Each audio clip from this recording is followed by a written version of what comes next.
अमरावती महानगर पालिका प्रभाग क्रमांक 22 में आज अंतिम समय पे 22 क्रमांक के सभी 4 उम्मीदवार जो राष्ट्रवादी कांग्रेस पार्टी से खड़े हैं, इन्होंने अपने नामांकन पत्र दाखिल करने के बाद में उसकी पूर्ण जांच हो चुकी है। और इस जांच के बाद में हमने उम्मीदवारों से एक मुलाकात करने की सोची थी कि आगे चुनाव किस तरीके से लड़ा जाएगा, चुनाव में क्या क्या मुद्दे होंगे, चुनाव किस मुद्दों के आधार पर। इसके पहले जो है, जैसा माजी नगर सेवक मजीद बापू के लड़के भी हमारे साथ में है, माजी नगर सेविका इशरत बानो मन्नान खान भी है, उनके पास भी अनुभव है। और हमारे साथ में युवाओं का भी अनुभव जुड़ा हुआ है, सामाजिक कार्यकर्ता राष्ट्रवादी की कांग्रेस पार्टी के अधिकृत उम्मीदवार अकरम देशमुख।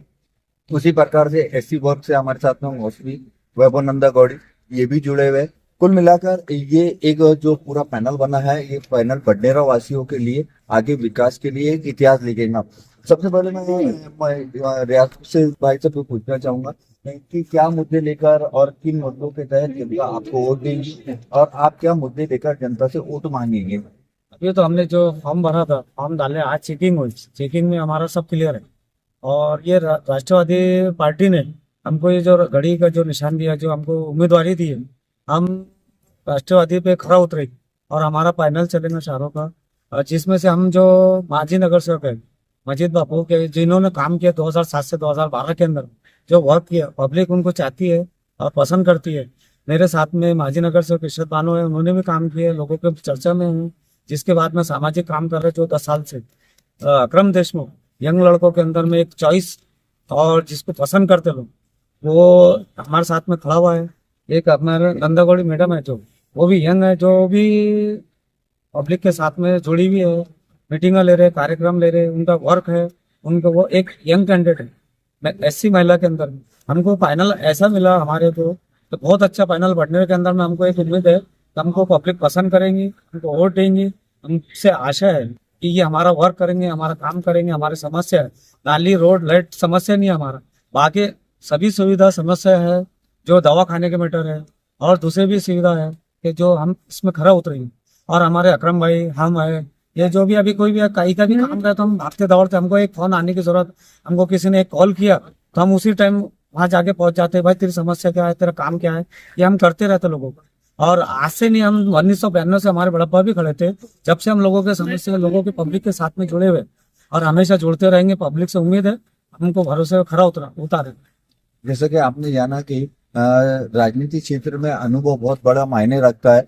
और इस समय राष्ट्रवादी पैनल के साथ में दो दो अनुभव भी जो है उम्मीदवार दिए गए हैं। लेकिन इसी बीच में कहीं ना कहीं पटना शहर में जैसे कि फैशन का दौर रहता है, एक लोगों की उमंग रहती है, युवाओं की पहली पसंद रहती है।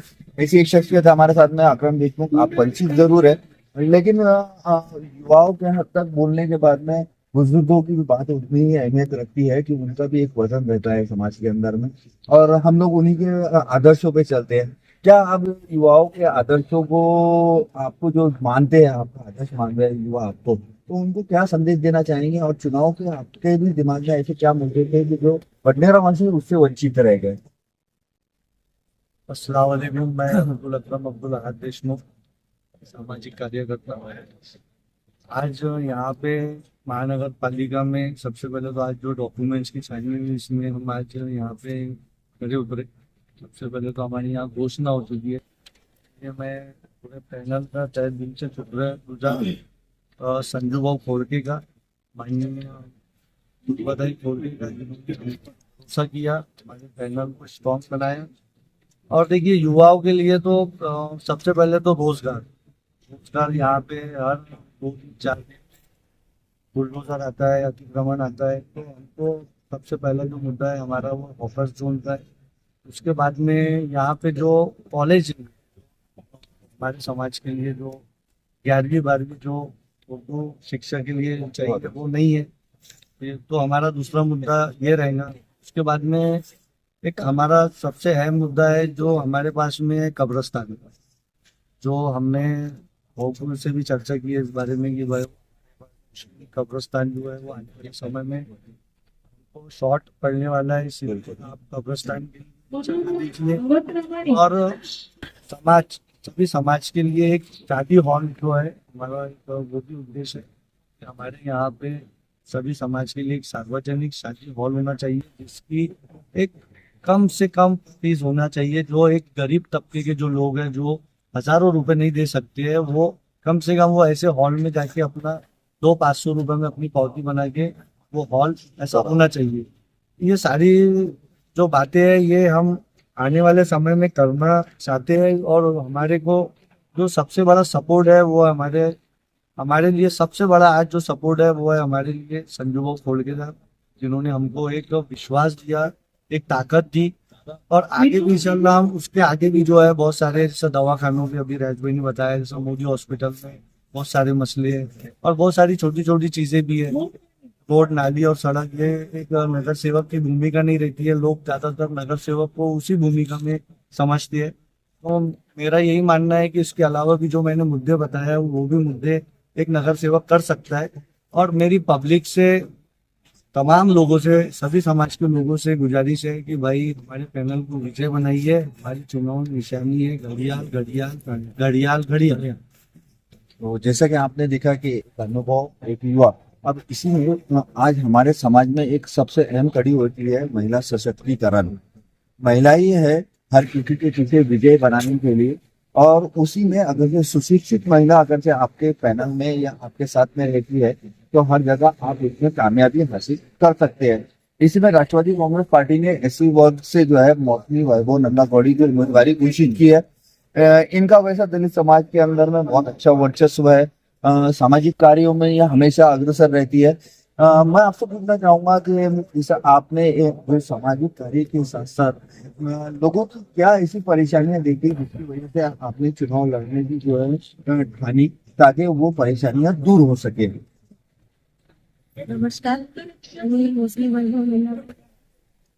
माझं शिक्षण MA झालंय समाजशास्त्रामध्ये. मी वेल एज्युकेटेड आहे आणि सामाजिक कार्यकर्ता आणि सर्वप्रथम मी धार्मिक कार्यकर्ता आहे. मी जास्त एक भारतीय बौद्ध महासभेची केंद्रीय शिक्षिका आहे, जी विहारामध्ये इथे तिथे जाऊन प्रवचन करते. आपला धर्म कसा वाढवावा हे सर्वांना सांगते.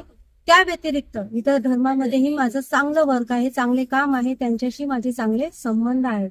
आणि महिलांचा जो प्रॉब्लेम आहे, मी एक महिला आहे. महिला असल्यामुळे सर्वप्रथम महिला काय करते, आपल्या घराची साफसफाई करते.